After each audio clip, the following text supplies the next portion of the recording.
bahasan daripada kitab Kifayatul Akhyar fi Hilli Ghayatil Ikhtisar, di mana sampai kita di halaman 170. Ini berapa tadi? 137 ya.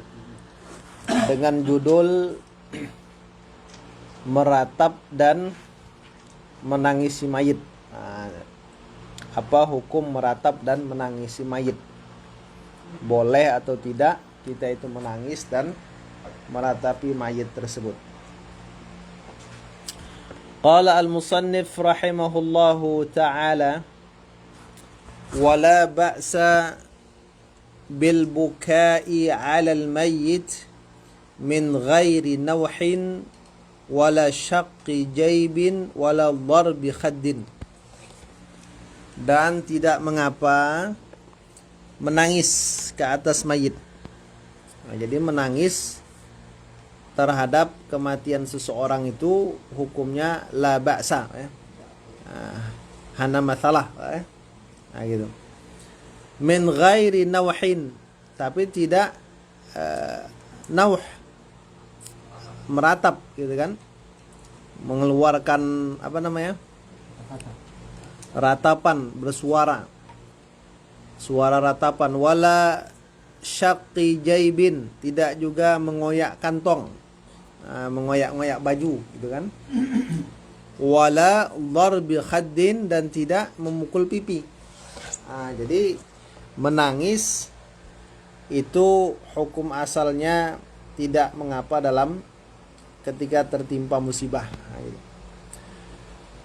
Qala asy-syarih rahimahullahu ta'ala, yajuzul buka'u 'ala al-mayyiti qabla al-maut wa ba'dah. Boleh menangis ke atas mayit sebelum meninggalnya dia atau setelah meninggal. Jadi sudah meninggal pun boleh ya. Boleh menangisi mayit tersebut. Jadi ada apa namanya? Pantangan yang mengatakan air matanya tidak boleh kena ke badan mayit, kenapa Pak? Itu sebenarnya pantangan yang perlu dikaji kembali, larangannya. Amma qablahu, adapun bolehnya menangis ketika mayit belum meninggal, fali riwayati Anas. Nah, ini berdasarkan riwayat Anas bin Malik. Apa kata beliau? Dakhalna ala Rasulillahi wa Ibrahim waladuhu yajudu binafsihi. Jadi kami, kata Anas, itu pernah masuk menemui Rasulullah sallallahu alaihi wasallam, di mana Ibrahim anak beliau itu ketika itu sedang mengeluarkan ruhnya. Sedang akan mengeluarkan ruhnya. Faja'alat aina Rasulillah sallallahu alaihi wasallam tadrifan. Lalu jadilah kedua mata Rasulullah sallallahu alaihi wasallam mengeluarkan air mata. Jadi boleh ya. Enggak masalah. Yakni tasilani, yakni mengeluarkan air mata tadi. Ini hadis riwayat Imam Al-Bukhari dan Imam Muslim. Jadi hadis ini menunjukkan bolehnya. Wa amma ba'dahu, adapun bolehnya menangis setelah mayat meninggal, falima rawahu Anas aidan. Nah, ini juga berdasarkan riwayat dari Anas bin Malik juga. Sama riwayat Anas. Qala, beliau berkata, syahidna Dafna binti Rasulillah sallallahu alaihi wasallam. Dulu kami pernah menyaksikan penguburan anak perempuan Nabi. Jadi kata Anas tuh, waktu anak perempuan Rasul itu dikuburkan, kami menyaksikan itu.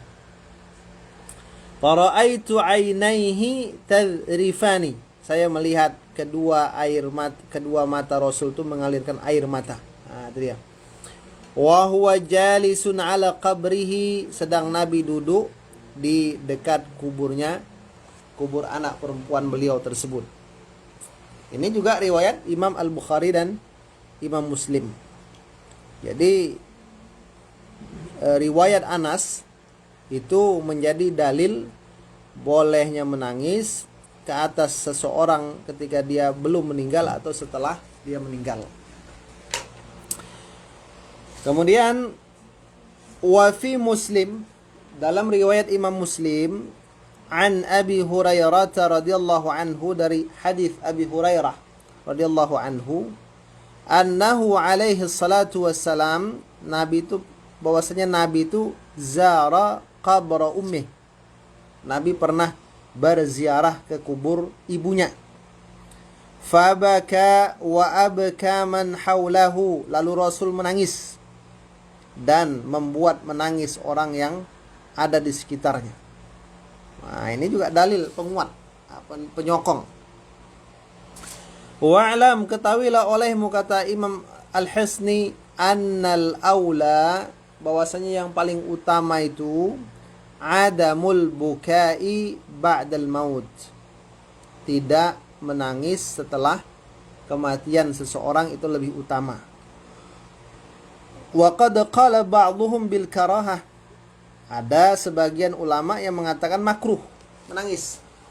Nah, cuma nggak sampai haram. Liqaulihi sallallahu alaihi wasallam, berdasarkan sabda Rasul, idza wajabat fala tabkiyanna bakiyatun, kalau telah meninggal, keluar roh seseorang, maka janganlah wanita yang menangis itu benar-benar menangis. Nah, ini sanadnya sahih, melarang wanita untuk menangisi orang yang sudah meninggal dunia. Nah, gitu kan. Tapi yang jadi sasaran di sini wanita. Kenapa? Karena biasanya yang cepat menangis dan meratap itu wanita. Nah, gitu kan. Maka dia dilarang. Artinya kalau kita hanya sebatas menangis biasa, ini tidak sampai wilayah haram. Nah, gitu. Kalaupun dia menjadi dalil larangan, ini menunjukkan makruh. Kenapa? Karena Nabi ternyata menangis ketika anaknya meninggal dunia. Nah, gitu. Wa ma'na wajabat kharajat. Arti wajabat di sini keluar, kharajat. Wal buka ya, buka bil qasri ad-dam'u. Jadi kata-kata buka itu buka, al-buka ya, tanpa hamzah itu maknanya air mata. Wal buka.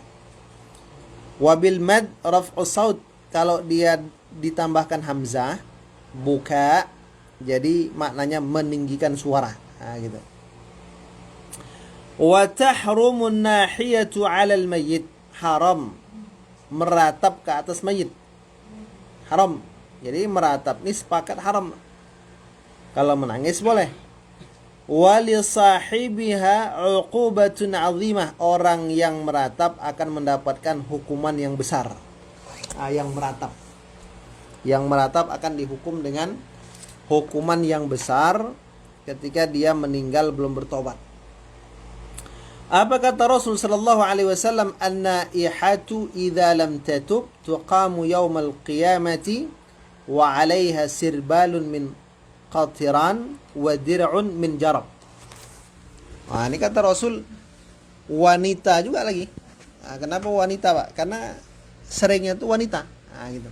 Jadi sesuatu yang dominan dilakukan oleh pria atau wanita dari satu perbuatan, ketika dia diharamkan, itu akan menyebutkan kalimat dominan. Nah, gitu. Jadi kenapa an-naihah, wanita yang meratap? Karena dominannya seperti itu. Kalau laki-laki dia meratap sama, nah gitu kan, sama juga, Pak.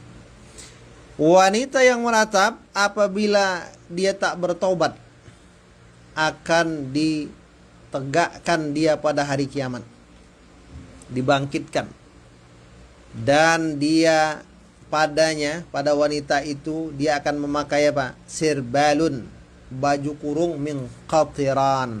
Qatiran ini dari ter ya. Ter itu kuningan yang dipanaskan. Jadi sarungnya itu kuningan yang dipanaskan. Nah, ini kan siksaan. Nah, yang meratap tadi. Kemudian wadir'un min jarab.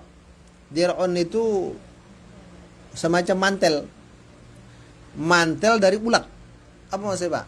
Jadi ulat itu yang jadi mantel. Nah, gitu. Jadi bertemu antara kuningan yang panas dengan ulat. Nah, ini di luar dari jangkauan nalar kita. Nah, gitu. Tapi mungkin saja terjadi Pak di akhirat gitu. Rawahu Muslim. Wan nauhu raf'u sauti bin nadbi. Nah, yang dikatakan nauh itu mengangkat suara dengan ratapan, meratap. Nah, kalau al-buka dia hanya mengangkat suara saja tanpa meratap. Nah, itu bedanya, Pak. Kemudian wan nadbu an taqulal khasirah. Yang dikatakan meratap itu apa? Seorang wanita yang sedang menyesali. Nah, itu dia. Mengatakan, contohnya ketika ada kerabat yang meninggal, wanita ini mengatakan wa sanadah wa quwwah wa quwwata dhahrah wa izzah wa dharif syama'il. Ini contoh ratapan. Apa, Pak? Wa sanadah, duhai sandaranku. Nah, gitu kan. Wa quwwata dhahrah, duhai penopang punggungku. Nah, contohnya kan. Wa izzah, duhai kemuliaanku. Nah, ini contohnya. Jadi wa dharif syama'il, duhai yang bagus perangainya. Jadi ini semua ratapan, jenis-jenis ungkapan seperti itu. Dan ini adalah sesuatu yang dilarang dalam agama Islam. Padahal kata-katanya baik kan? Iya, cuma kan meratap dia. Duhai sandaran hidupku, katanya kan, waktu dia meninggal. Nah, ini meratapi kondisi mayat tadi. Nah, ini contoh ya. Wa nahwa dzalika, dan yang seumpama dengan itu.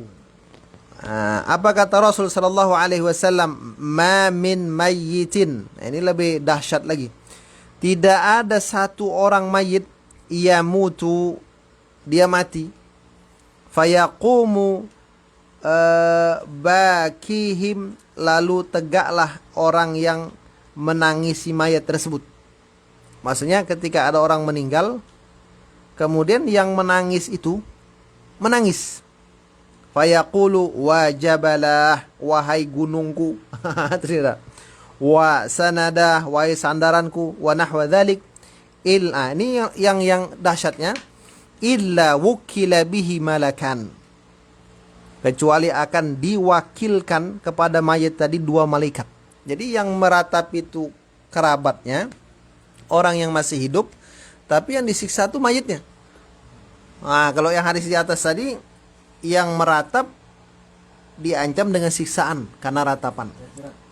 Ya, di akhirat. Sekarang mayit meninggal, ada orang meratap, mayatnya disiksa. Nah, ini bagaimana pula nih, Pak? Nah, gitu kan? Kenapa mayat ini disiksa? Yalhazanihi ahakadha kunta. Lalu malaikat itu akan mencucuknya. Jadi waktu diratap itu dicucuk sama malaikat, lalu kata malaikat, apakah kamu tuh seperti itu? Seperti yang diratapi ketika dikatakan duhai gunungku, dicucuk malaikat. Kira-kira kamu ini benar nggak cocok jadi gunung? Ah, gitu. Jadi ratapan itu akan menyebabkan mayat tersebut tersiksa. Lalu bagaimana ini kita memahami 2 hadis tersebut? Karena kan ada ayat yang mengatakan wala taziru waziratun wizra ukhra. Jadi orang itu tak akan menanggung dosa orang lain gitu. Yang meratap yang hidup, kenapa yang diratapi pula yang disiksa, kan itu, Pak. Kata pensyarah, wallahzu itu darbus sadri bil yadi. Kata-kata al-lahz yalhazani itu, kata lahz itu asal maknanya memukul dada dengan tangan. Wahya maqbudah. Jadi menumbuk menumbuk dada gitu kan. Wa amma syaqqul jaib, adapun merobek kantong, wa darbus sadri wal khaddi, menumbuk dada dan pipi, wa nathri sya'ri, menghamburkan rambut, dicukur, dibuang, wa du'a'u bil wail, doa dengan kecelakaan, wa nahwu dzalik, fahadza kulluhu haramun wa amrun jahilin. Ini semuanya haram dan perangai orang jahiliyah, orang bodoh. Nah, Nabi mengatakan, laisa minna man darabal khudud wa syaqqal juyub wa da'a bid'awal jahiliyah.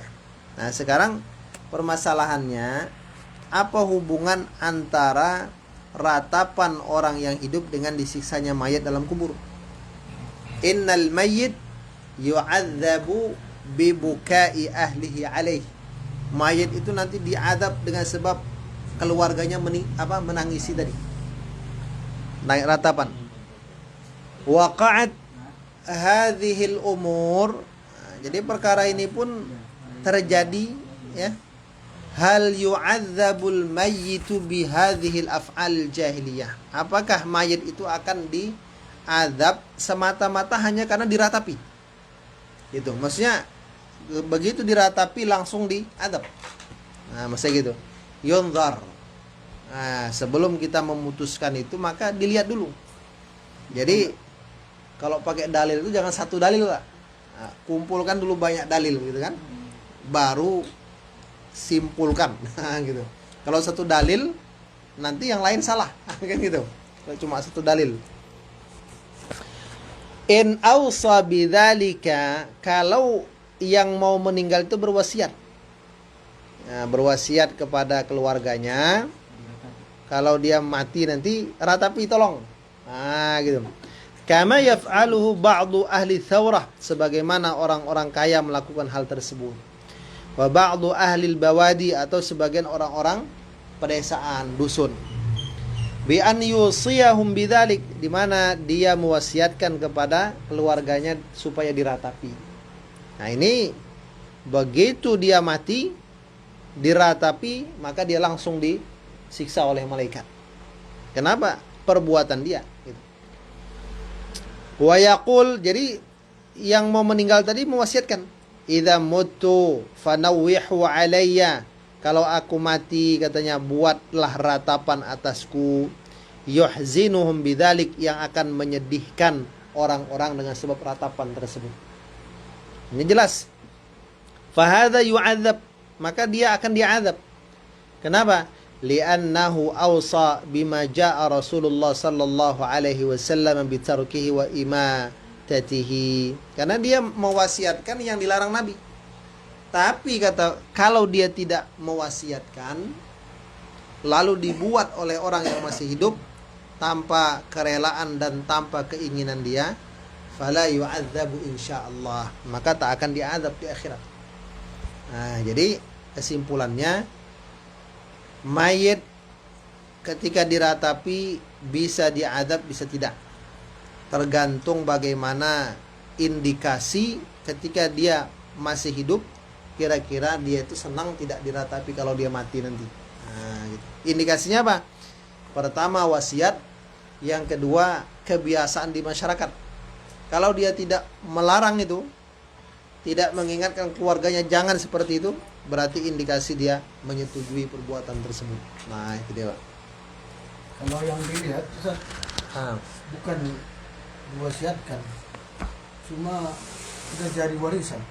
Nah, itu Ada di kampung-kampung. siap-siap lah tuh. Kalau ada meninggal kan, siapapun di keluarga itu menangis berjamaah itu.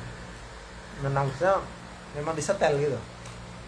Dia bisa pula baru datang kan, tiba-tiba menangis, nanti tiba-tiba berhenti. Iya. Ya, nangisnya meratap. Apa nangis keluar air mata aja? Ya rata-rata memang menangis. Kalau meratap tuh Nangis nggak apa-apa. dulu. Ya masalah. Tapi kalau meratap tuh dulu memang saya rasa bukan wasiat tapi Meratap nggak ada ya? warisan. Meratap tuh ngomong ya, Pak. Ngomong. Oh. Kalau Bukan yang menang- nangisnya Enggak. gitu. kali lo mati aku Siapa lagi yang iya rumah belum siap nggak sempat kau nempatin ya. Mobil baru dibeli belum dibawa kan. Jadi merasa dari Ya beda nih, Pak. Pak menjambak-jambak rambut gini aja memang haram pokoknya. yang lucu Rambut Zat? gini-gini kok. Ya. Yang lucu ada Zat? Tadi Tadi- belum tanya, tapi kan yang lainnya itu Tadi baru makan, makannya enak katanya kan. Iya, itu. Tadi sayurnya pucuk ubi katanya. Ada tuh. Meratap tuh. Tadi baru makan, makannya enak, banyak kan. Iya. Aku gulanya sayur pucuk ubi katanya. Sekarang udah meninggal katanya.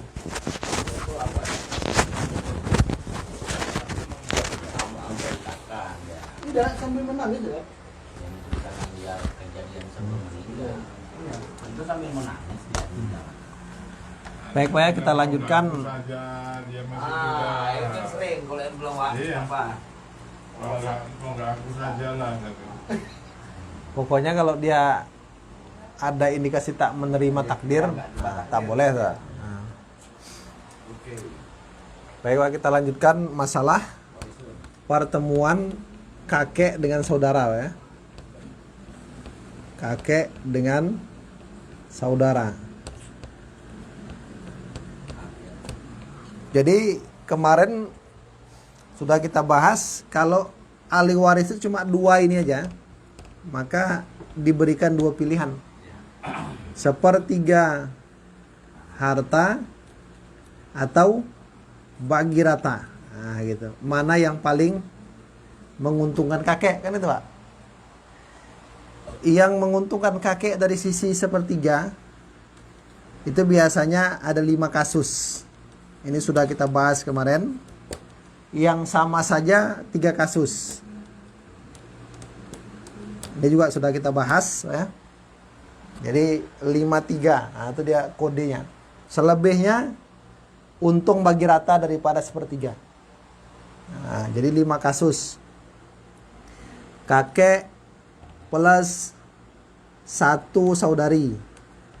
Kakek plus 2 saudari. Kakek plus 3 saudari. Nah, tuh. Kakek plus 1 saudara. Kakek plus 1 saudara tambah 1 saudari. Itu sepertiga ya. Ini untung sepertiga. Kalau yang mau sepertiga mau bagi rata sama, kakek plus 4 saudari. Kakek plus 2 saudara. Kakek plus 1 saudara tambah 2 saudari. Nah, itu dia, Pak. Selebih itu untung bagi rata. Ini sama nih. Sepertiga atau bagi rata sama. Nah, itu dia. Nah, sekarang bila posisi kakek itu ada ahli waris lain selain daripada saudara, ya. Ada ahli waris lain selain daripada saudara. Nah, ini nanti bagiannya mana yang menguntungkan di antara 3 bagian. Pertama 1/6 harta. Yang kedua 1/3 sisa. Yang keempat bagi rata. Nah, ini, Pak. Ada ahli waris lain, ada kakek, ada saudara, Pak. 3 pilihan. 1/6 harta, 1/3 sisa, atau bagi rata. Kalau yang kakek sama saudara tadi 1/3 harta atau bagi rata. Nanti Pak ya, bedanya. Contoh kasus, Pak, kita contohkan. Contoh kasus. Ahli warisnya 2 anak perempuan. Kakek. Kemudian anak pula. Saudara laki-laki. Saudara laki-laki, saudara perempuan. Berarti ada warisnya, Pak, 2 anak perempuan, kakek, saudara laki-laki 2 orang, saudara perempuan 1 orang. Ini kan ada 3 kesempatan, 1/6 harta, 1/3 sisa, atau bagi rata. Mana yang paling menguntungkan kan, Pak? Kita tengok dulu. 1/6. 2 anak perempuan itu bagiannya 2/3. Ambil yang 1/6, Pak. Kakek dapat 1/6. Anak saudara, 2 saudara laki-laki dan 1 saudara perempuan asobah. Kan itu, Pak. Kemudian 3 dan 6, maka apa namanya? Asal masalahnya apa, Pak? 6. Nah, ini 6/3 ini namanya tadakhul. Tadakhul. Kenapa? 6 bisa dibagi 3, ya kan? 6 kali 2 12. 12 bagi 3 4. 6 kali 1 6. 6 bagi 6 1. Sisa 1. Sementara di sini 1 dibagi 5, ini kan 2 kan? Ini jatahnya kan 2 nih. Nah, 1 bagi 5 tak bisa, kan itu, Pak? Baca caro kan itu kan? Karena tak bisa, jumlah kepala 5 ini dikali 6. 5 kali 6 30. 5 kali 4 20. 5 kali 1 5. Berarti sisanya berapa? Sisanya 5 kan? Anak laki-laki dapat 2, saudara laki-laki dapat 2, 1 orang, saudara perempuan dapat 1. Jadi uangnya misalnya berapa uangnya? 9 juta. Coba hitung, Mas. 9 juta bagi 30 kali 20. Kalau nggak salah itu 6 juta tuh, ya kan? 90 bagi 30. 9 juta bagi 30. 6 juta kalau nggak salah nih. Ya kan? Kali 20. 6 juta, Pak kan? Nah, 6 juta.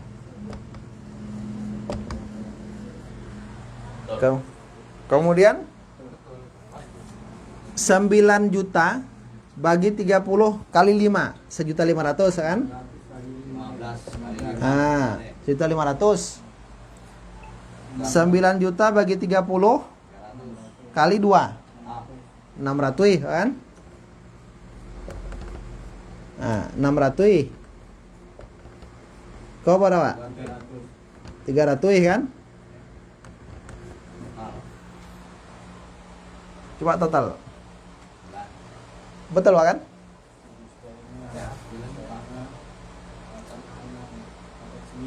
Pas kan? Pas 9. Marilah enggak? Coba hitung ya, Mas. Ini 1.500.000 soalnya. Nah, coba hitung lagi. 6, 7,5 tambah 12.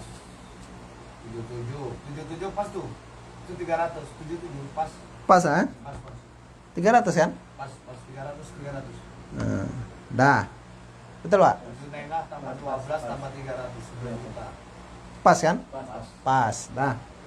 Nah, ini berarti kalau kakek ngambil 1/6, dia dapat 1.500.000, Pak. Sekarang kalau ngambil 1/3 sisa, berapa dapatnya, Pak? Ah, kita buang dulu.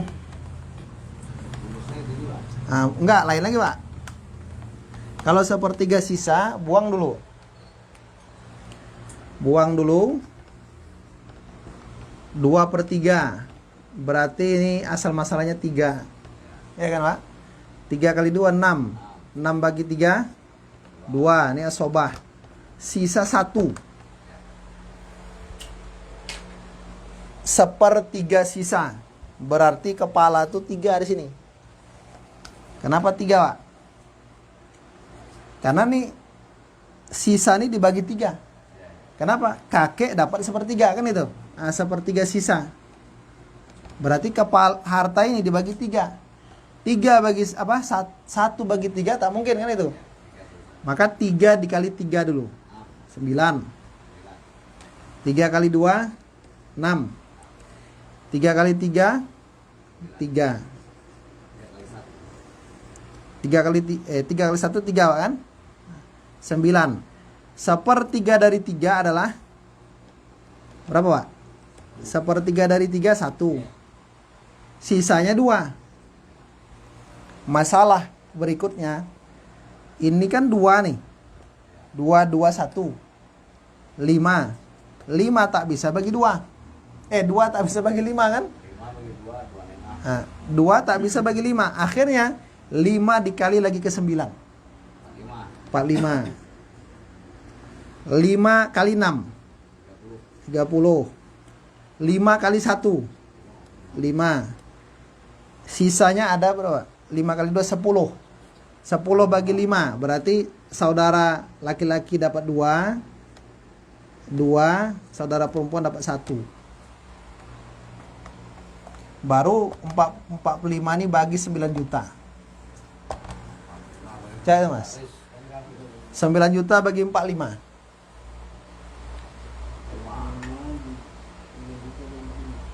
Ya, ini hasilnya sama nanti, 6 juta sini. 6 juta. Kali 30. 6 juta. Nah. 9 juta bagi 45 kali 5. Berapa tuh? 1.000, 1 juta kan? Nah. 9 juta bagi 45 kali 2. 400. Nah, ini 400 juga. Ini 200 kan? Berarti rugi kakek. Kalau ngambil 1/3 sisa rugi kakek. Hah? Enggak. Kalau mengambil 1/3 dari sisa, kakek rugi cuma dapat 1 juta. Kalau ngambil 1/6 harta dapat 1.500.000. Ah, berarti untung 1/6 harta. Mana? Ya ini kan ada saudara. Saudara ini kan berhak dapat juga. Jadi dari 3 juta dibagi 3 berarti 1 juta. Nah, itu dia. Sekarang kalau bagi rata kan itu, Pak. Bagi rata berapa pula dapatnya? Nah, bagi rata. Bagi rata, Pak ya. Bagi rata sama juga. 3. Ini 1 ya kan? 6 2. Asobah. Asobah berarti 1. Kalau bagi rata hitung kepala, Pak. Laki-laki 2 2 2 1. Berarti 2 tambah 2 tambah 2 6. Tambah cewek 1 7. 1 bagi 7 tak mungkin. Akhirnya 7 kali 3. Berapa, Mas? 21. 7 kali 2 14. 7 kali 1 7. Betul. Ya. Itu 7. Ya kan? Bukan gitu. Berarti 2 2 2 1 kan 7 nih. Uangnya 9 juta. Nah, coba Mas, 9 juta bagi 21 kali 14. 6 juta kan? 6 juta tuh. Kalau ini nggak berubah ini bagaimana, Pak? Nggak akan berubah. Hah? 6 juta. Ya. 9 juta bagi 21 kali 2. Berapa dari 9 juta? Kali 21. Kali 2. Nggak sampai 1 juta kan? 800. 57 lebih sedikit lagi. Ya betul kan? Ini 857 juga. Ini 857 juga. Yang ini 4 berapa? 4 bagi 2 nih. 857. 428. Jadi rugi kakek kalau dibagi rata dengan saudara. Untungnya dibagi 1/6 kalau kasusnya seperti ini. 2 anak perempuan, kakek, 2 saudara laki-laki dan 1 saudara perempuan. Nah, itu dia. Itu kesimpulannya kakeknya harus lebih besar Lebih besar, lebih untung. Nah, itu dia. daripada saudara ya. Kepada saudara lah. Jelas tak? Pendapat siapa kemarin yang mengatakan lampu dinding saudara? Imam Syafi'i ya. Iya. Kalau Imam Hanafi nggak perlu kayak gini. Asal ada kakek udah selesai. Habis Nah, habis. Mazhab Syafi'i ini Pak prinsip keadilan gitu kan. Jadi 4 mazhab tuh beda pula. Beda. Ilmu Nanti mewarisnya. nanti ada yang bedanya, nggak semua. Nah, ini contohnya ini satu. Nggak usah banyak-banyak dulu, Pak. Paham tak? Paham nggak? Oh, serius. Intinya gini kan, dari setiap mazhab itu mawarisnya berbeda. Iya. Artinya kan kalau Yang beda tuh yang cabang nih, Pak. Iya, cabang-cabangnya kan. Kalau yang ujung-ujungnya Iya, Kalau yang artinya pokok, kalau yang seperti ini pendapat seseorang bisa berbeda. Tapi kalau yang pokoknya kan tetap ini dia. Kalau sama. kalau dia perhitungan ring 1 tetap sama. Sama itu dia makanya. Dia ring 3 biasanya tuh. Jadi artinya, Ring 1 ring 2 Ah, ring. siapa deh? Ya. jadi artinya kan kalau kita bisa kita katakan bahwa hal-hal Ada snack itu. yang gantung-gantung misalnya pengetahuan tanggung-tanggung itu selalu terjadi perbedaan. Iya. Makanya disuruh ngaji. Iya, makanya harus dipahami secara komprehensif, Pak kan. Betul, komprehensif. Menyeluruh universal kan bahasa Iya. bahasa Jawa. Itu ada dari Dumai Ponaan, Ah. sekolah ke Mesir, jurusan mewaris. Ya, ada. Ada ya? Mewaris nih apa dia? Udah.